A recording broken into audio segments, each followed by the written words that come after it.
Մեր մանկության ամենասիրելի դեսերտը՝ մրջնաբույն, փխրուն խմորիկ և կարամելային շատ համեղ կրեմ։ Պահպանիր բաղադրատոմսը ու գնանք պատրաստելու։ Մաղով անցկացրած ալյուրին ավելացնում ենք փխրեցուցիչ և խառնում ենք։ Փափուկ կարագին ավելացնում ենք շաքարի փոշի և մեկական ձու, հետո ավելացնում ենք ալյուրը և շատ արագ հավաքում ենք գունդ։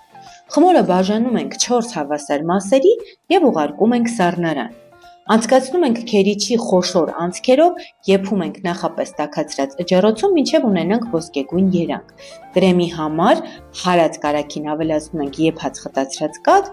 մեղր հարում ենք մինչև միասեռ զանգված ստանանք։ Հովացած փշուրիկները զգուշորեն խառնում ենք կրեմին և բաժակի օգնությամբ ֆորմա ենք տալիս։ Մրջնիկները վերևից ցողում ենք շոկոլադով և վայելում ենք աննկարագրելի համեղ դեսերտը։